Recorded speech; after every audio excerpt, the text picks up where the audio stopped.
All right, great. All right, so good morning and good afternoon to whoever's in Israel, and welcome. Thank you all for joining us today for the fourth and last for this season Adert Palace session. On today's topic will be palliative care in advanced and end-stage renal disease. It's my pleasure to moderate today's discussion. We're joined by two very distinguished speakers. So first, Dr. Jennifer Scherer, an associate professor in the divisions of Geriatrics and Palliative Care and Nephrology at NYU, where she also started the Kidney Cares program. And joining her is Dr. Pregger. She's a specialist in palliative care medicine and family medicine. She's the director of supportive care department at Doroth Medical Center for Rehab and Geriatrics in Bnetanya. So thank you both for being here and for sharing your expertise with us today. I'll hand the stage over to our speakers. Yeah, thank you so much for this. Yeah, for this invitation. That's good, right? Sorry. So we're hoping this could be a discussion. It's great for me to be here with you guys today. So we kind of split it up into three parts, and I don't know if we're going to get to the third part, but what I think Tal and I were talking about doing was to kind of like present each section, and then you guys could have room for discussion and ask questions. And I think it'd be interesting for me to learn about how you handle some of these situations in Israel. So I'll let Tal start with the case, because I think it's a case that she saw in her program. It's too fast for me. I can't hear well. Oh, so why don't you start by saying the case? Didn't hear. Is everyone able to hear me? Yeah, Jennifer, I can hear you well. Tal, she's asking for you to start with presentation. Okay. Okay. I'm writing to you something. Okay, in the chat. Okay. So we wanted today to speak about end-stage renal disease, and we wanted to present a case of Mrs. Miriam Cohen, which is not that rare to find her in our clinics, and Jennifer will probably see those people even more than I do. She's an 80-year-old widow, a patient. She's a widow with end-stage renal disease. Her eGFR is about 8 milliliters per minute, and she faces a critical decision and exercises her right to refuse dialysis. Okay. So the case will be dealing with this issue of Mrs. Miriam Cohen that has end-stage renal disease but does not want to continue to dialysis treatment. So Mrs. Cohen, as I said, is 80-year-old, and she's a widow. She has 3 children, and she lives by herself with a caregiver assistance, but only for a few hours a day. She has end-stage renal disease, secondary to diabetic nephropathy, and long-standing hypertension. Functionally, she functioned very well, as we understand by the fact that she doesn't have a 24/7 helper, but only a few hours a day help, and she lives by herself. She's independent indoor and outdoor as well, and she suffers from chronic fatigue and arthralgia. And in geriatric, we say that she has clinical frailty. Now, just a second. Symptoms. Oh. Yeah. Oh, I'm sorry. Yeah. So now she comes to you with symptoms of uremia, but very mild. She's not eating well as she used to be. She has nausea in the morning, and she has pruritus, which she really suffers from. Without dialysis, worsening syndrome, dyspnea, and death within weeks to months is expected. Okay? Well, that's very blunt, but maybe it's not that accurate. So go on, Jennifer. So then you have the conflict. Do you want me? Yeah. So I guess, go ahead. No, you can go ahead. Okay. So as from what Tal said, that the nephrology team at the time had really wanted her to start dialysis. But she herself had said that she did not want to do dialysis, and she understood the trade-off between quality of life versus longevity. She was very familiar with dialysis because her husband had been on it, and it had been not a great experience. I'm sure most of you have seen this, that there's a lot of symptoms, post-dialysis fatigue, and kind of like dialysis overtaking your whole entire life. And so this is the people that I see, particularly in my focus clinic, but this is a very common situation that we also see in the US as well. As always, there's a disagreement amongst the family, and I think we see this a lot too, where the oldest son and daughter are kind of pressuring her to comply with what nephrologists want because they want mom around for as long as possible, whereas the youngest daughter really respects mom's decision and is able to foresee mom, living out her life with quality and not necessarily with quantity. Okay. So with that case in mind, the specific objectives that we put together for this talk are to review conservative management evidence. As you can see, this patient, Mrs. Cohen, is choosing between starting dialysis, the traditional path of renal replacement therapy, or what we now call conservative management. Even that name, I think, is going to change. It used to be called conservative kidney management, CKM, but that has changed because of cardio-kidney metabolic syndrome, whereas now we're just going with conservative management. And then I'll talk a little bit about symptom management with a focus on pruritus, because that was something that Mrs. Cohen had.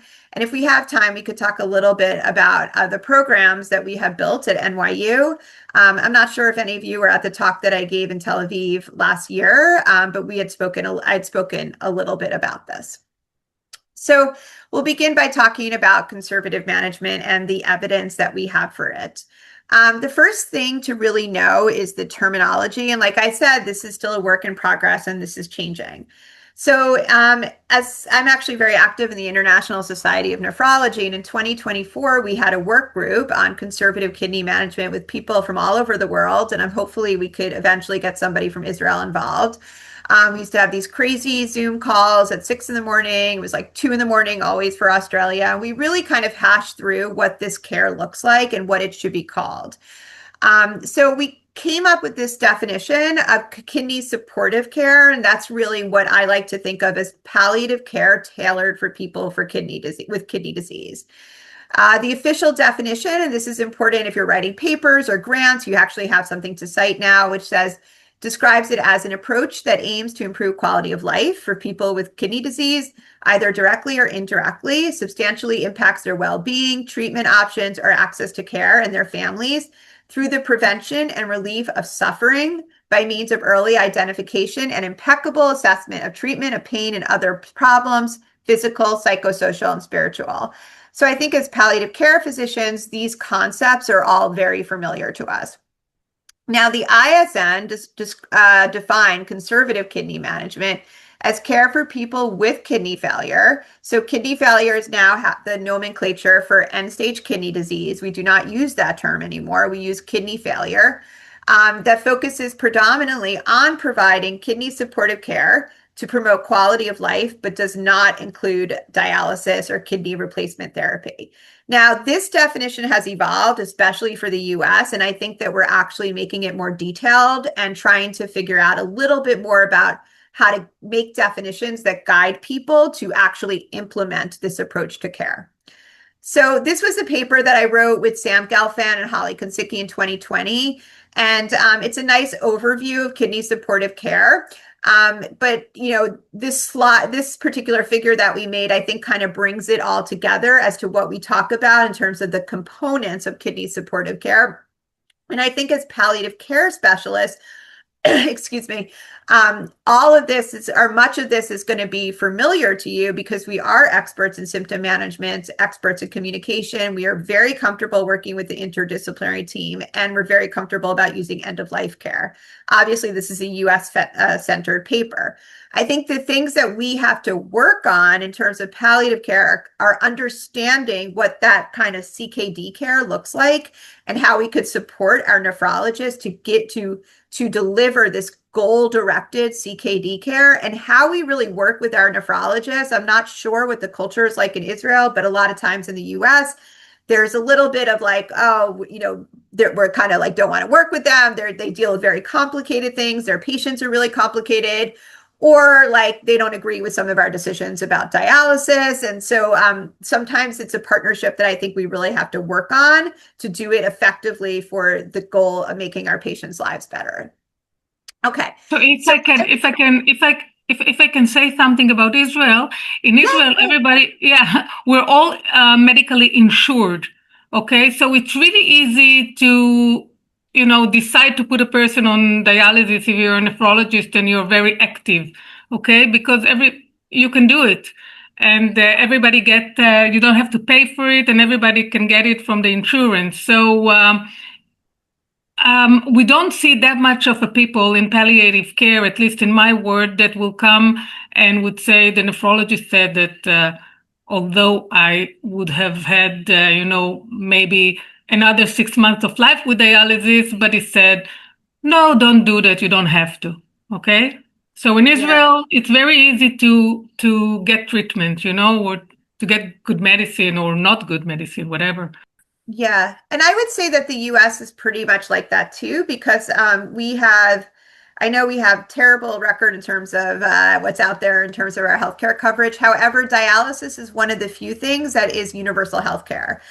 This has to go back to something that was passed in 1974 in Congress. It had a long ethical history of very interesting story. In the 70s, there was a picture on Life magazine of what they call like the God Committee, where it was discovered that at some hospitals, because dialysis was such a rare resource, that there was a committee who decided who would get dialysis and who wouldn't. Now, of course, it was mostly men, it was mostly Caucasian. There was a lot of bias in these decisions. This became an ethical outrage for the United States. And so in 1974, they allowed dialysis to be part of Medicare, meaning that if somebody had paid into Social Security for 10 years at least, they would be guaranteed Medicare, which is kind of like our universal health care for older adults. But people on dialysis would be guaranteed this type of care regardless of age if they had a diagnosis of kidney failure requiring dialysis. So in that sense, there is a large, it's kind of like a dialysis default pathway because it is easier to put people on dialysis. In New York State, it's an extremely generous state when it comes to healthcare, that we actually provide emergency Medicaid even for people who are undocumented or not citizens of the United States. We're able to get them dialyzed. Some of the border states do crazy things where they have people, I don't know where that line came from, where they have people that come who are not able to get dialysis. They basically have to go to the ER every couple of days to get their treatment. So it's quite dangerous for people in some of the border states or some of the states that don't have care for people who do not have insurance. So I think that it sounds like we kind of all work in that dialysis default pathway and environment. Do you guys see this blue line here? No? Okay, so something on my screen. Okay, so if you're looking for evidence for conservative management, I would point to this one systematic review that was published in 2022 in JAMA Open Network. And this was done by Susan Wong, who's a very strong colleague in this field. And she looked at 41 cohort studies for a total of 5,000 patients. So I will bring up the obvious that none of these are randomized control trials. So we do not have true gold standard causal inference evidence to compare the outcomes of conservative management versus dialysis. That being said, there is a large study that was just completed in the UK by Fergus Caskey of 400 patients that were randomized to, and they're all older adults, to different dialysis preparatory pathways or kidney failure preparatory pathways, where one is conservative management and one is dialysis. So that paper has not been published yet, but he does have a protocol paper that was published several years ago. So we might be able to get some randomized evidence soon. However, there's always the caveat that is something that's happening in the UK applicable to other countries because of different healthcare systems. So our evidence is sort of weak. So as you can see that there is just a lot of heterogeneity in terms of almost every category that you look at in systematic review, in terms of the number of patients who were included, the methodology. And the survival is really hard, right? 1 to 41 months is a very different conversation with the patient. 1 month is like, you are dying imminently. You know, we have to make sure you have your care in place. We have to make sure you're not suffering. Whereas 41 months is somebody who could still attend, you know, a wedding, a graduation. So the evidence is not great for us to really have those informed decision conversations with our patients. So what I say personally is I say we don't know. You know, as palliative care physicians, we're very comfortable with delivering uncertainty. But I say we know enough to suggest that if you start dialysis, you're most likely going to live longer, but that's going to come at the expense of quality of life. You will spend more time in the hospital, and you will spend 3 days a week going to your treatments or doing your peritoneal dialysis at home. So the bottom line is we don't know a lot about it, but I always say that we have enough information to suggest that this may be what happens to you if you choose each pathway. This is just the pictorial representation of the data. And again, sort of saying that it's all over the place, right? And so she broke it down. It's a really nice paper. She broke it down in terms of countries, areas of the world, age, publication date, because things have always evolved in terms of symptom care, and whether or not people have a dedicated care pathway or routine nephrology care. It's not specified.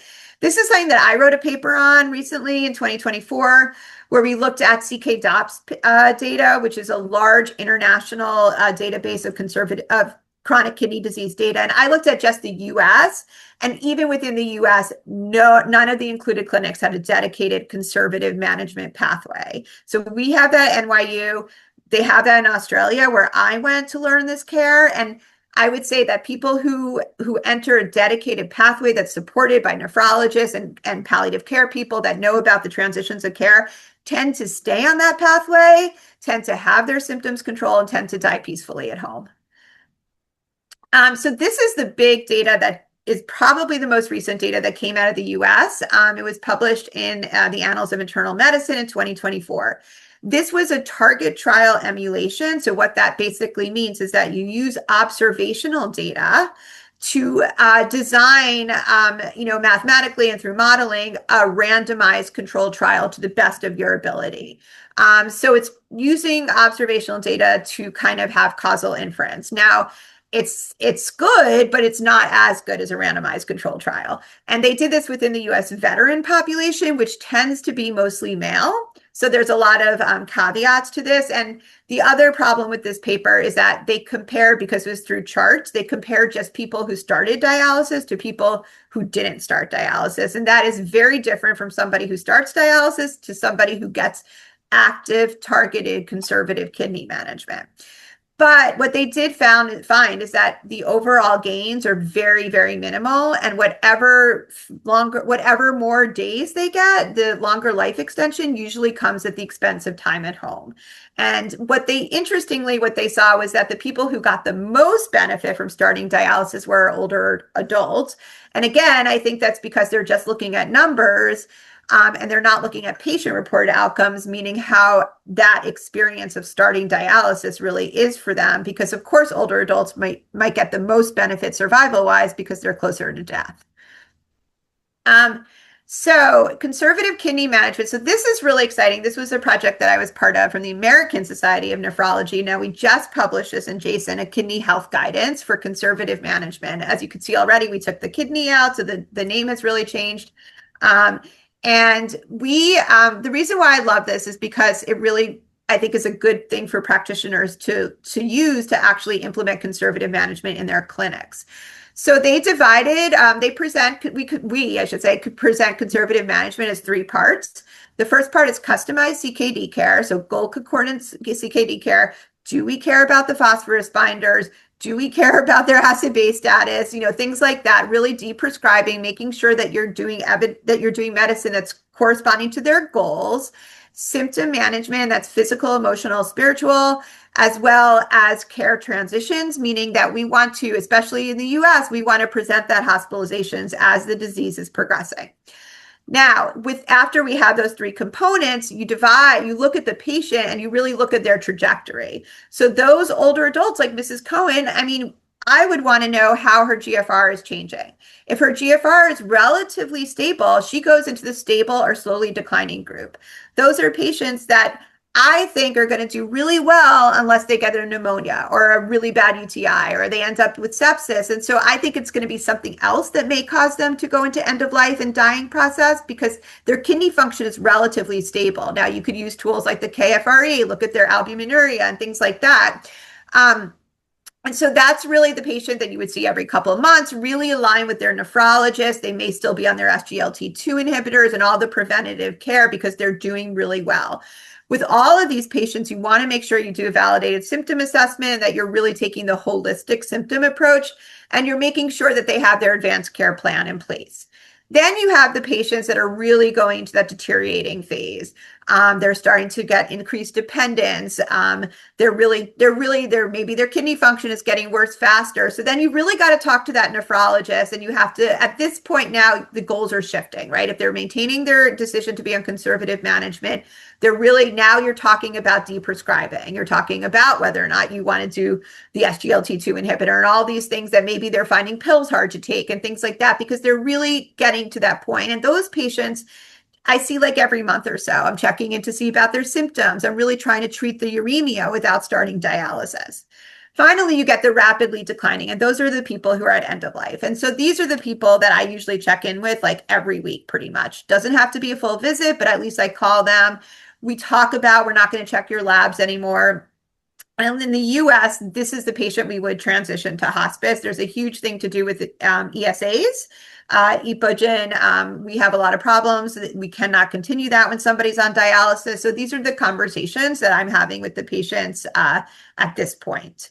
So that's the end of the conservative management part. So I was just wondering if anybody has any questions or any discussions about this and how it would be implemented in Israel, or maybe how you could apply some of the newer data that's coming out to the Israeli context. So what will be the bottom line when you speak with this family of Mrs. Cohen, which is very cognitive and functionally stable, and her children want the one thing and she wants the other? Out of what you just taught us, what would you tell them in the family meeting? Well, first of all, I mean, for me, if she's cognitively intact, it's her decision. It's not the family's decision.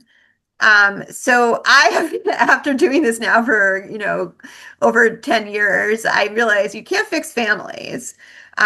You could deliver the news. You could use the nurse acronym, name, understand, respect, all the things that we're trained in palliative care. But ultimately, it is Mrs. Cohen's decision if she's cognitively intact. You have to make sure she understands the trade-offs, but it sounds like she does. And in the US, we would want to document this in an advanced care planning document for sure. So they ask you, how long can she live like that? So when I get that question, the first thing I ask is, I always say I'm going to answer that. That's a great question. But first, I want to know what you're most concerned about. So I get all different things like, oh, I want to go to my home country in Puerto Rico or Dominican Republic, and I want to see my family. And so we could focus on making that happen. So a lot of times I find from my palliative care side, people are asking this question, not really interested in survival itself, but wanting to get things done. Like wanting to get their affairs in order, or wanting to see some family member one last time, or wanting to visit someplace. So once I hear that, then I know in my head that I could try to work for that to happen. And then I say that the evidence is not strong, like we don't really know. Mrs. Cohen, I think, could live for months. I would say weeks to months. If her trajectory is pretty stable, I'm thinking months to I know in palliative care, we do weeks to months, months to years. She may even be months to a year or so. A lot of it, I would look at her KFRE, which is a kidney failure risk equation, which is really driven by albuminuria. I would look at that data. There's the FREN data. There's some data. There's a lot of data out there that could help you, but a lot of it is really your clinical gestalt about how somebody's doing. So Mrs. Cohen is that patient that I would really say, what I'm most worried about is if you get the flu, if you get COVID, if you get a really bad UTI, because a person like this that's stable, I think tends to not be not be brought into end of life by progression of kidney failure, but rather by a sentinel event that maybe would cause an acute chronic kidney failure, not necessarily progression of CKD. I don't know if there's any nephrologists in the audience. And also dialysis is, it's also palliative care because it doesn't cure any disease. Sorry. It only elongates life, So either dialysis or not, she's already will get palliative care. Yeah. Yes. And it can take months because we do not say that palliative care should be only 6 months or 3 months or whatever. People with a failure of organs, they can live years only on palliative care, like Alzheimer's disease or even heart failure. They can still live for 2 or 3 years in palliative care. Okay. Yeah. So now they ask, what should we expect for, symptoms? So for those questions, for those questions, so we have a very clear care plan in our clinic for conservative management. And so basically I describe it to the patients and I say you're going to continue to see your nephrologist, or I am a nephrologist. So there are a cohort of patients that do transfer their renal care to me.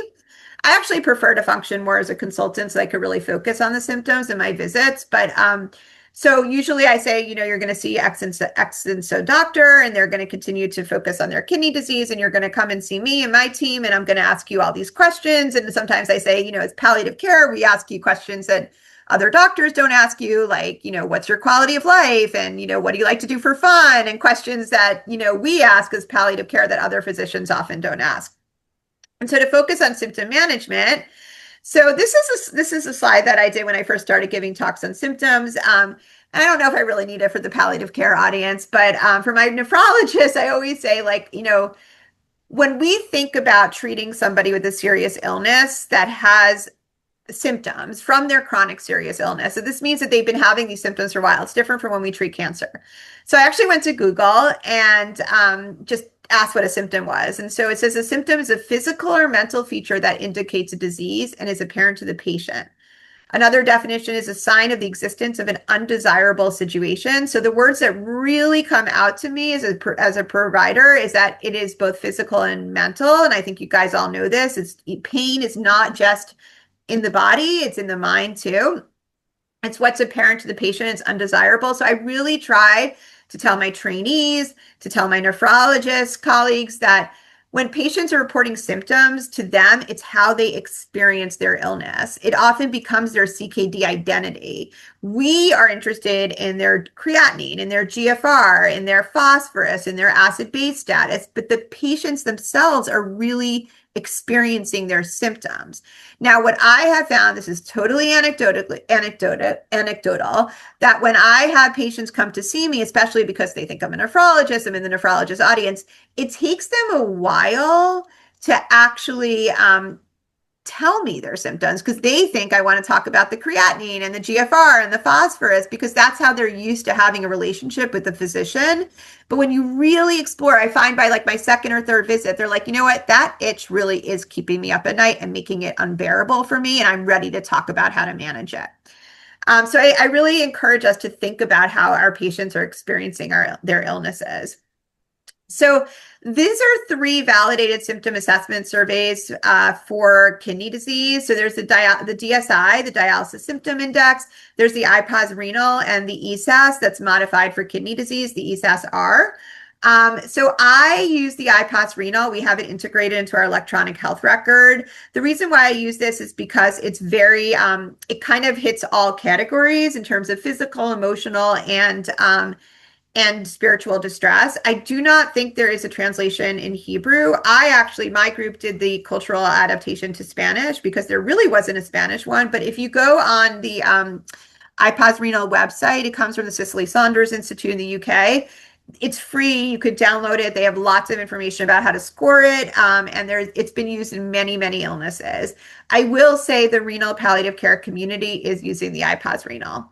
Canada uses the ESAS-R a bit more, and the DSI I find is used more in research. I use IPOS renal in all my research, so I think it's sort of changing. But these are really the three surveys that I would encourage you to use if you're going to be talking to people with kidney disease. If you use a regular ESAS, which is designed for cancer, you're not going to know about their itch, which is very prominent in kidney disease. So this is a nice paper published in 2013 that was a systematic review of symptom prevalence in all stages of advanced CKD, stages 4 or 5, and those who are not on dialysis, who are managed conservatively. And I think it's no surprise that our patients have a huge symptom burden. Nearly 80% report lack of energy and fatigue, drowsiness, pain, pruritus, dry skin, decreased appetite. So there's a large number of symptoms. They're highly prevalent. And I think what's important to remember is that the symptoms don't really appear in isolation, but rather they often appear as clusters. So somebody who has pain often isn't sleeping at night, often has anxiety. So that's why I encourage it to be regular and routine clinical care, to take full symptom assessments that are holistic, because they often feed off of each other, and it allows you to better understand the experience your patients are having, and also what to focus on the most. A lot of times I take symptom assessments, and like they have like so many symptoms. I say, okay, what are we going to work on first? Like what's most apparent to you? There's like drawing on the screen. Is anyone else seeing that? No? Yes, I see. Yes, Jennifer, we see it. I don't know. That's not coming from me. I don't know if anyone else is that coming from me? It's not Yeah, coming. we can see that. Yeah, it's not Yeah, coming. I see that. I don't know if it's somebody else. It's not coming from me because I'm playing around with my screen. So I don't know. Okay, well, I'm not sure where that's coming from, but it's not on my slides. If you get these slides, you won't have it. So the EQUAL study is another author that I encourage you to look at. De Rouge, I think it's Dutch, I'm not sure. It's about 444 patients in Europe that they are older adults, and they follow them regularly with patient-reported outcomes. And so they do symptoms, which is the DSI that they do every 3 to 6 months, and then they follow these patients through dialysis. It's a really nice observational study. Again, it's not comparing anybody to dialysis, but it's nice prospective cohort data. And so what they found in these older adults is that, not surprisingly, symptom burden and intensity of symptoms increases right before they start dialysis, and then decreases again. Decreases slightly once they do start dialysis, and the same thing. And they also did a similar paper for terms of quality of life scores. However, what's interesting about this paper is that this is mostly driven by the younger olds, like the 65 to 75. And then when they got to those patients who were over 80, they were not, something's drawing on this. I'm not even moving my mouse. Interesting. Maybe somebody used somebody else's computer, like a child or something that is sitting with his parent, but I don't know. Anyway, it's okay. I think that people are getting the point, but if not, I don't know what this is coming from. But the point is that I think this data turned out not to be driven by the older old. So it really just points to the highlights that we don't have good data in these patients, and that's a very individualized, unique decision. Okay, so I'm going to talk a little bit about pruritus because that's what Mrs. Cohen had. And I think you guys are actually ahead of the US when it comes to pruritus, which is what I learned when I was in Israel last year. So this paper, again, it's kind of an old paper from 2017. Again, a lot of this data comes from DOPS and CK-DOPS. So you guys, for those of you who are not in the renal world, CK-DOPS and DOPS are international prospective cohort studies, of which 7 or 8 countries are part of, including the US, Japan, France. I don't know offhand the other. I think Brazil. I'm not sure the other ones offhand, but it's about 7 or 8 countries, and both people who are on dialysis and those who are not. Although unfortunately, I think the funding did just end for CK-DOPS, but they have the wealth of data you could apply to actually use their data to write papers. I did that for one of my research projects, and they have a lot of really good papers out about anything you want to know about dialysis or CKD in terms of patient-reported outcomes. And so this one, Rayner et al. Looked at itch in 2017. And so, here you can see all the countries that are part of it. And so basically the way you want to read this slide is that all of this gray stuff are people who don't have it. So essentially what you're finding is that the prevalence of itch is anywhere from 80% to about 60% throughout the country. So it's really highly prevalent. Itch is a very, very highly prevalent symptom in patients with kidney disease and CKD. So what is itch? So pruritus is unrestricted, uncomfortable sensation that elicits a desire to scratch. I will say when I was pregnant with my twins, I had severe cholestasis, and I could say this in this group at my son's bris in the naming ceremony. If you see pictures of me, my legs are just all scars because towards the end of pregnancy, I was just scratching every night to the point where I was scabbing. And so this actually, when people come to me with itch, I'm like all in, need to get rid of it for somebody because I know how terrible having chronic itch is. So it can present not just with scratch marks, but it could present with lichen simplex, which is kind of like hardened skin, prurigo nodularis, which are kind of these papules with erythematous base and kind of like a target in the middle, or keratosis papules, which are these white kind of scaly things on people's extremities or all over their body. Now, I think from what I get, most people, it's worse at night, and that's just because that's all you're thinking about. It's very highly prevalent in the back, and you also see a lot of people complain about it in their fistula arm. So these are the things to look for when people are presenting clinically. I love this paper and this slide because this is factors perceived by dialysis patients as impacting pruritus. So if you look at what makes it worse, I mean, it's like everything, clothing, and nearly 57%. Like 47%, how do you avoid that? Lying, sitting, cold, stress, rest, physical activity, fatigue, sleep, activity. So it's really, when people complain of itch, it's really impactful. It's pervasive and for your entire existence in terms of your ability to interact with your loved ones and have quality of life, which is what we focus on for palliative care. So this is one of two papers that looked at mortality. And so this paper is out of Japan. And as expected, people who have more severe pruritus had a lower proportional survival. This is observational data. What's interesting is that in the DOPS data, they found the same association, that increased severity of itch is associated with increased mortality. However, they found that it was mediated by poor sleep. So essentially, those patients who came to you with severe itch and complaints of not able to be able to sleep, that's like kind of a surrogate for poor outcome and possibly increased risk of death.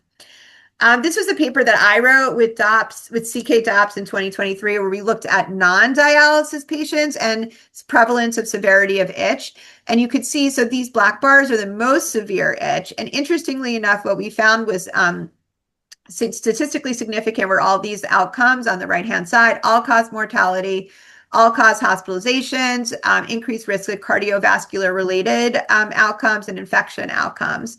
So we interestingly did not see any difference in terms of kidney replacement therapy initiation or CKD progression. I don't have a good answer for this, except for the fact that maybe when people have any form of itch, we're putting them on dialysis, whereas these outcomes differentiated themselves by severity of itch. So there's still a lot we don't know about itch. And again, these are observational data, so it's not causal. This is just a slide trying to put together all of the pathophysiology, and it's a confluence of a lot of factors specific to people with kidney disease. They have altered immune dysfunction, they have dysregulated itch signaling, their skin barrier. If you see, I don't know if you guys see dialysis patients, often they have like that cracked, scaly skin, particularly during the colder weather. If their blood pressure is high, then we're taking off more ultrafiltration, or they're getting an extra session. And they're really getting that dry, scaly skin. Neuropathic changes. And one of the big things now is opioid system imbalance, which I'll talk a little bit about later. And then, of course, all of the altered metabolism for people with kidney disease, calcium, phosphorus, PTH. I will say that in the few data that have looked at this, nothing has been consistently associated with increased itch. Anecdotally, I think all nephrologists will say, or most nephrologists will say, that if your patient has an elevated phosphorus, they are itchy. And many of my patients will say, I know my phosphorus is elevated because I'm itchy. So this is how we approach it: history and physical. Primary, we try to rule out other things: scabies, cirrhosis. I always ask, is anyone else itchy? Fevers, chills. Obviously some cancers could present to this. Liver disease, you have to rule out other things. I do often send people initially for one visit with a dermatologist, and usually it's nothing. And sometimes I'm very I don't even do that. We do a lot of telehealth in the US. And so if I'm not seeing the patient, I often do just say, just go to derm and just try to get something. It can't hurt, because if anything, they give you some really strong barrier creams or steroids to treat it. So you want to talk about lifestyle changes, avoiding irritants, loose clothing, lukewarm showers. If they're on dialysis, you want to make sure they are getting well dialyzed. We use something called KT/V, which is really adequacy of dialysis. You want to make sure they're well dialyzed, but all the data looking at this is really, really old. It's before we even had standards with how we dialyze people.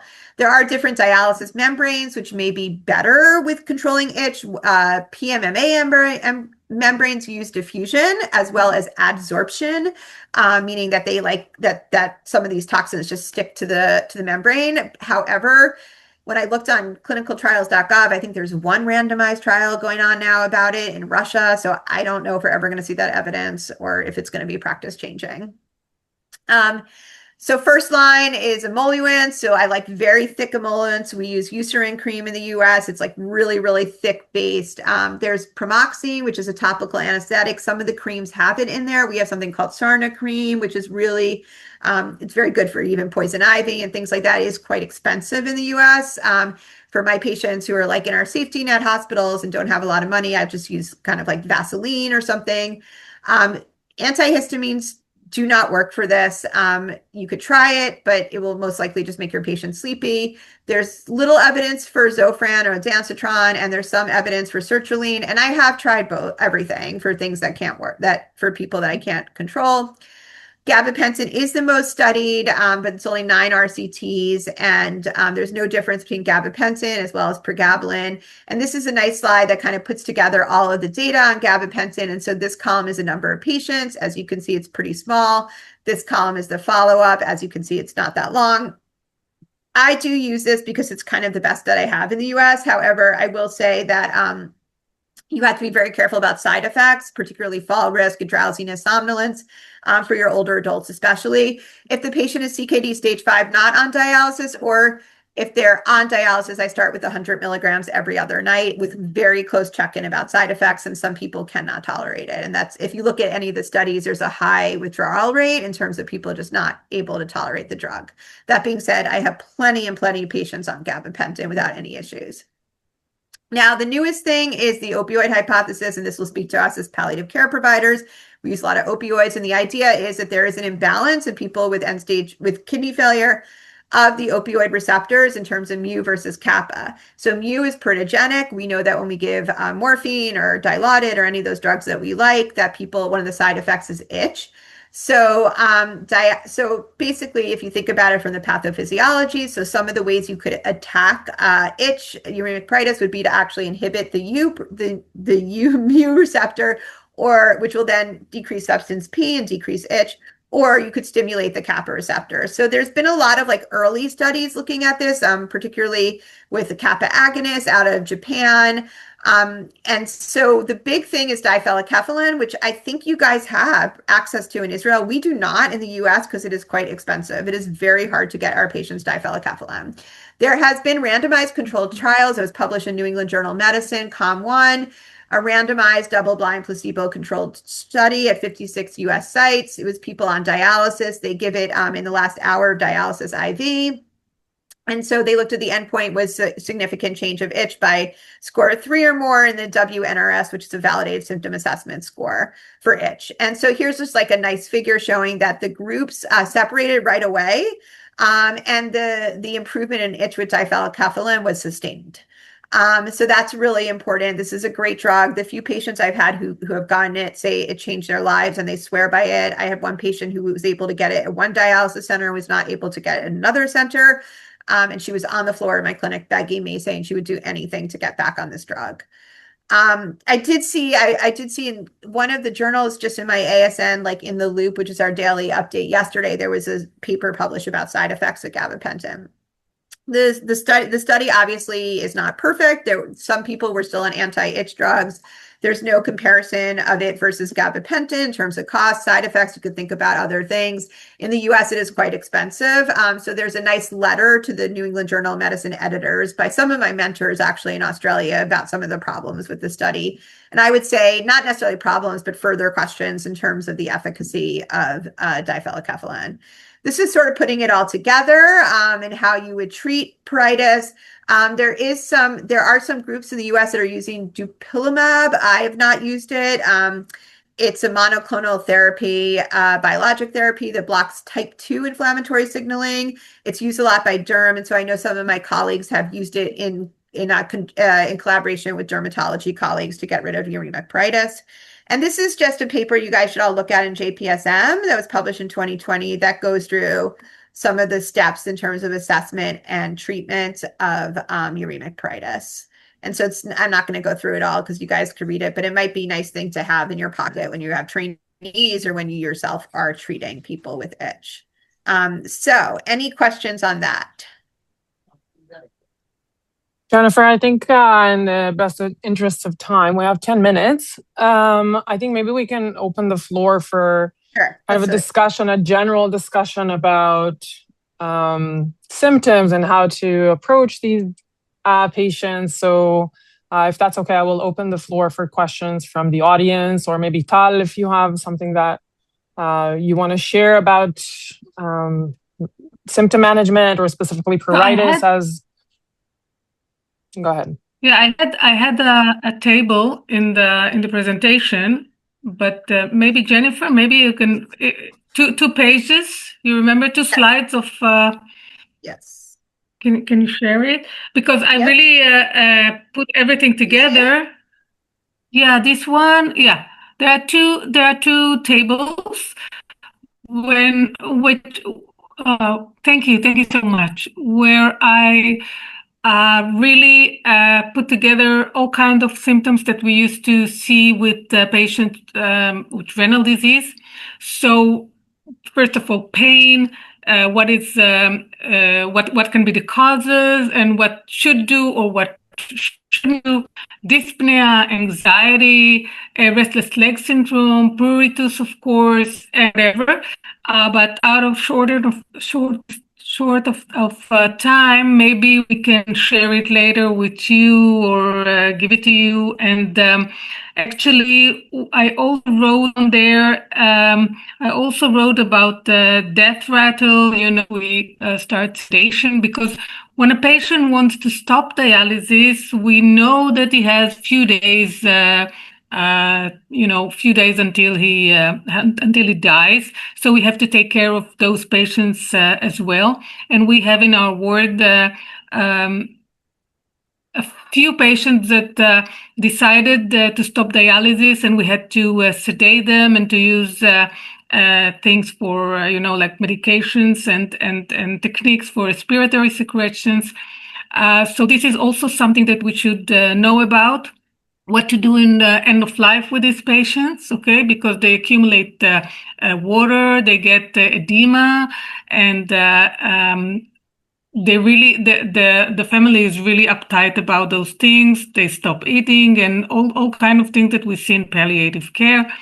So this is pain, and Jennifer spoke a lot about gabapentin and pregabalin, and we should keep in mind that those medications are very the dosages are very different in end-stage renal failure. So we have to really look after those patients and to see that we're not overdose them.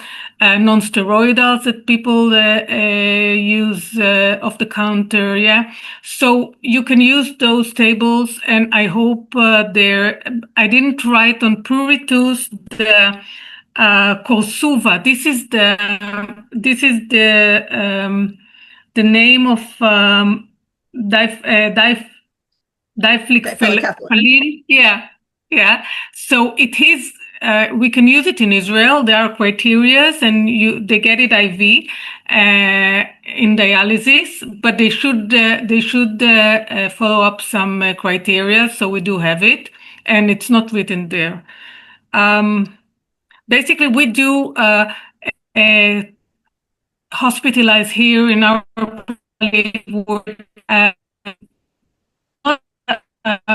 Not a lot, but a few. Each time, few patients with renal disease, they decided not to go on dialysis, or their nephrologist said that it's not. It won't make the quality of life. And we do see them live for a year or a year and a half with creatinine that increases from 6, 8, and not that many. Do you see those kind of patients in your clinic? You'll be getting or 8, but still live,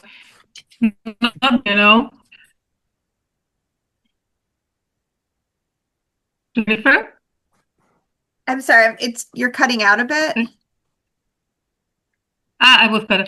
So I just told the guys, the fellows that we have patients that come with creatinine level of 6 or 8, and they still live with us in the palliative ward for a year, even a year and a half without dialysis, and they do have not that bad quality of life here. So I wanted to know if you see those kind of patients in your clinic? All the time. Yeah, all that's the time. basically what my clinic is. Yeah, cool. All the time. Yeah. And so, like I said, those are the patients that, I see every month or two. And that's why I think the ASN guidance is really helpful, because they put patients into groups based upon the trajectory of their kidney disease. With recommended. So here it's very hard.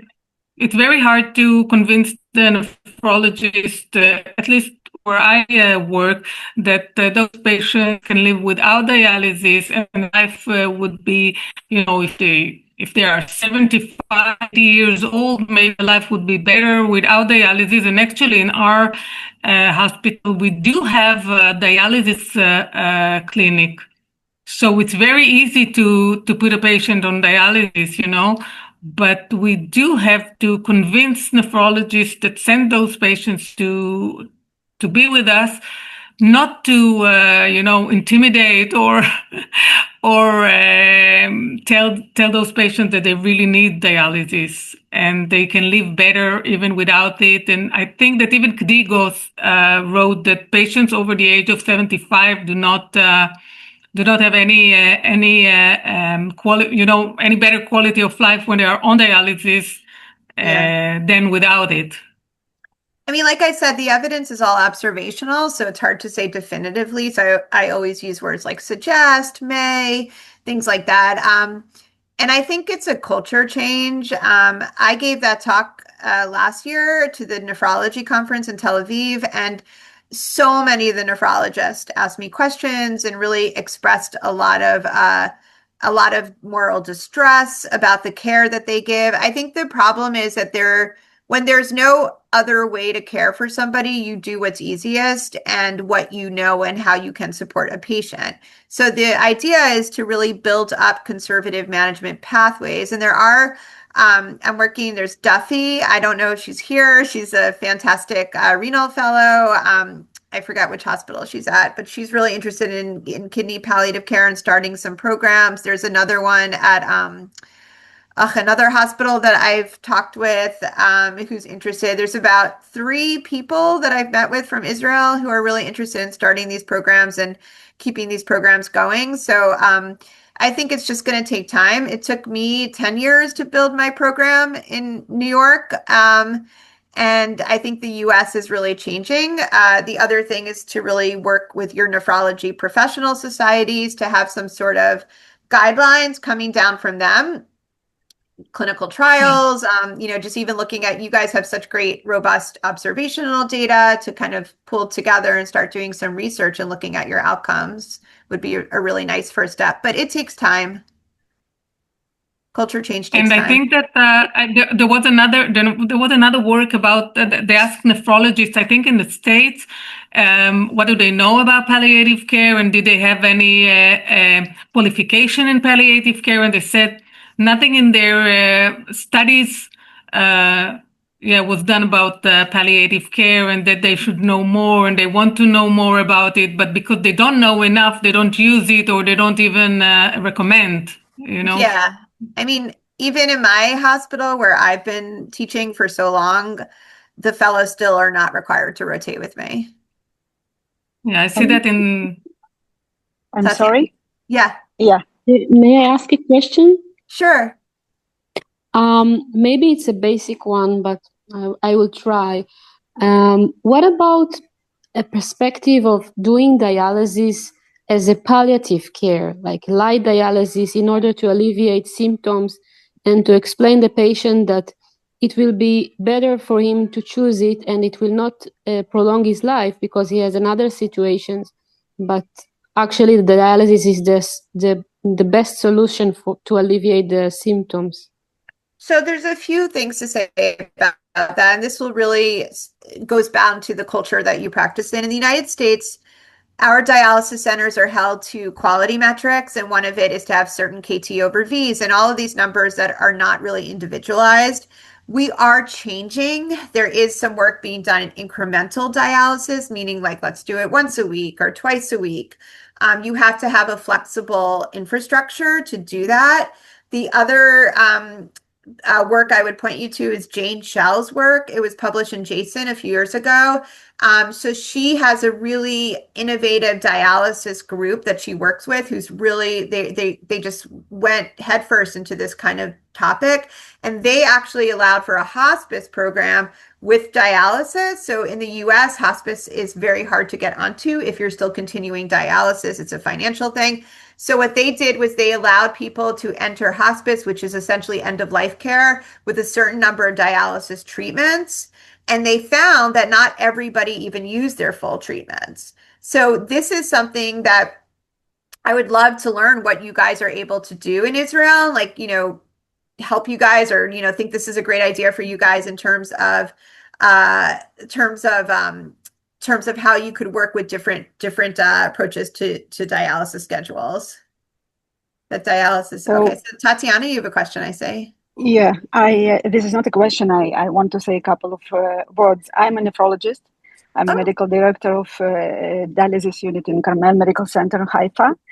And I have to say that here in Haifa district, we have an excellent program with our staff of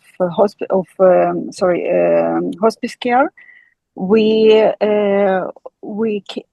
use palliative care. We use palliative dialysis, and in the case of this patient that we start the conversation, I was very glad to discuss with her, for example, palliative PD, because it is excellent technique for palliative dialysis. It is much more.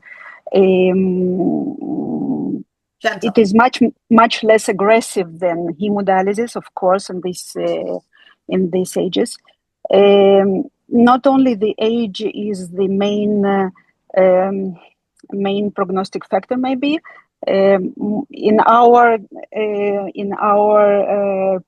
With our patients today, we see people much older than that are in excellent condition, and people also that are younger and in another condition, worse condition. So one of many important prognostic factors is the basic general condition, frailty, cognition, and so on. And all I said, we are discussing every year more and more in our conferences, nephrology conferences in Israel also, not only in the world, but also in Israel. And this is, yes, possible. We use it. I don't know what happened in the other areas of Israel, but here in Haifa, we use it a lot, and it is very, we have very good experience with this. And thank you for this excellent lecture. It was very interesting. Yes. Well, thank you for coming. The one thing I will say, and there's some, Benjamin has his hand up, and then there's one comment in the chat. I'm going to put my email in the chat if you have any questions. The one thing I would say is study it, write it up, because, and also if you want to reach out with me, there's other people in the Israel that I've been discussing with, but also the ISN, the International Society of Nephrology. I would love to get Israel involved in it. I think it would be really great to have you be on one of our committees and things like that if you have someone who's really interested in kind of being this champion. So I put my email in the chat.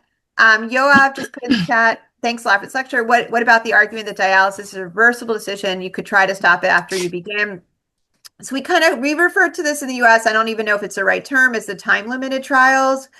I do explain for most people who are at end stage, if they start dialysis and then they withdraw, it is really end of life. What we know of is that it's average of 7 to 10 days of life expectancy. A lot of it depends upon how much they urinate, their residual renal function. There's been people living up to 30 days. So obviously that's different than 7 to 10 days. So what I really try to do with people who want to go that route is to document like kind of what their goals are for dialysis and make sure you actually like see them again, like 2 weeks after starting, 3 weeks after starting. They say it takes about 3 months to really get acclimated to it. So I'd be careful with somebody who wants to withdraw after 2 treatments. But I do try to work with patients to make sure that it's meeting their goals. And then we talk about dialysis withdrawal.